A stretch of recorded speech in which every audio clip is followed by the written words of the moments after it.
نحمدہ و نصلی علی رسولہ الکریم اما بعد فاعوذ باللہ من الشیطان الرجیم بسم اللہ الرحمن الرحیم۔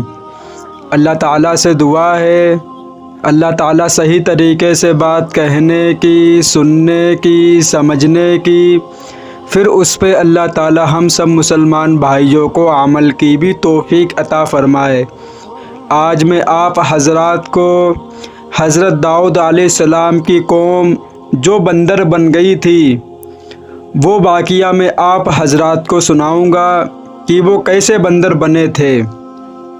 کیا آپ جانتے ہیں کہ حضرت داؤد علیہ السلام کی قوم بندر اور خنزیر کیوں بنی؟ یہ ایک عبرت ناک واقعہ ہے جو قرآن پاک میں بیان کیا گیا ہے۔ حضرت داؤد علیہ السلام کے زمانے میں بنی اسرائیل پر ہفتے کے دن کو عبادت کے لیے مخصوص کر دیا گیا تھا۔ اللہ تعالیٰ نے ان پر یہ حکم نازل فرمایا کہ اس دن دنیاوی کاموں سے رک جاؤ اور صرف عبادت کرو۔ مچھلی کے شکار پر خاص طور پر پابندی لگا دی گئی تھی، لیکن ناظرین آزمائش کا وقت آیا۔ ہفتہ کے دن مچھلیاں دریا میں کثرت سے نظر آتی، جیسے خود آ کر پکڑوانا چاہتی ہوں، اور باقی دنوں میں کم ہو جاتی۔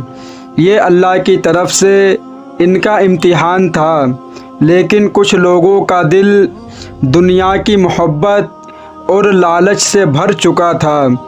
انہوں نے چالاکی سے شکار کا طریقہ نکالا۔ ہفتے کے دن جال لگا دیتے اور اتوار کو مچھلیاں پکڑ لیتے۔ انہوں نے سمجھا کہ شاید وہ اللہ کو دھوکہ دے لیں گے۔ حضرت داؤد علیہ السلام نے انہیں بار بار سمجھایا، نصیحت کی، مگر نافرمانی کرنے والے باز نہ آئے۔ رفتہ رفتہ یہ قوم 3 حصوں میں بٹ گئی۔ پہلا گروہ وہ تھا جو مچھلی کا شکار کرتا رہا اور اللہ کے حکم کو نظر انداز کر دیا۔ دوسرا گروہ خاموش تماشا بن کر سب دیکھتا رہا مگر کچھ نہ بولا۔ تیسرا گروہ وہ تھا جو نہ صرف خود بچا بلکہ نافرمانوں کو روکتا اور نصیحت کرتا رہا۔ آخرکار اللہ تعالیٰ کا عذاب آ گیا۔ ایک صبح جب یہ نافرمان جاگے تو ان کی شکلیں بندر اور خنزیروں میں بدل چکی تھیں۔ وہ ایک دوسرے کو پہچانتے تھے، روتے تھے، فریاد کرتے تھے، لیکن اب دیر ہو چکی تھی۔ 3 دن وہ اسی حالت میں تڑپتے رہے اور پھر اللہ تعالیٰ نے ان کو ہلاک کر دیا۔ اس عذاب کا شکار تقریباً 12,000 لوگ ہوئے، جبکہ جو لوگ خاموش تھے یا جو روکتے تھے اللہ تعالیٰ نے ان پر رحم فرمایا اور انہیں اس عذاب سے محفوظ رکھا۔ ناظرین یاد رکھیں، آج کے زمانے میں جو بندر اور خنزیر ہیں وہ ان لوگوں کی نسل نہیں ہے، بلکہ یہ اپنی الگ حیوانی مخلوق ہے۔ لیکن یہ واقعہ ہمارے لیے بہت بڑی نصیحت ہے کہ اللہ تعالیٰ کے احکامات کو کبھی معمولی نہ سمجھیں۔ نافرمانی کا انجام دنیا اور آخرت دونوں میں تباہی ہے۔ جو لوگ دنیا کے اندر گناہ کرتے ہیں تو وہ یہ سوچتے ہیں کہ اللہ تبارک و تعالیٰ میرا کچھ نہیں کر سکتا۔ ہم شراب بھی پئیں، زنا بھی کریں، غلط کام بھی کریں، لیکن اللہ ہم کو پکڑ نہیں سکتا۔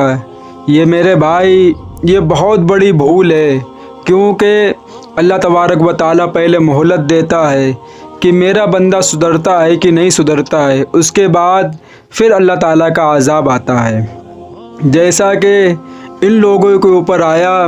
اور دنیا میں بہت سے لوگ یہ بھی کہتے ہیں کہ جو بندر اور جو خنزیر ہیں وہ حضرت داؤد علیہ السلام کی قوم جو بندر بنی تھی وہ انہی کی نسل ہے۔ میرے بھائی ایسا بالکل بھی نہیں ہے، کیونکہ اللہ تبارک و تعالیٰ نے 3 دن کے بعد ان کو ہلاک کر دیا، وہ سب دنیا سے مر کر ختم ہو گئے۔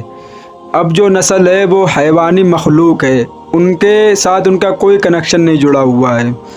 تو میرے بھائی، اس واقعے کو ہم کو یہ سیکھ ملتی ہے کہ ہمیں نیک کام کرنے چاہیے اور نیک کام کی ترغیب دوسروں کو دینی چاہیے اور برے کاموں سے بچنا چاہیے، اسی میں بھلائی ہے۔ کیونکہ کہ اللہ تبارک و تعالیٰ نے کن کو بچایا؟ کہ جو لوگ خود بھی بچے برائی سے اور دوسروں کو منع بھی کر رہے تھے، ان کو اللہ نے بچایا۔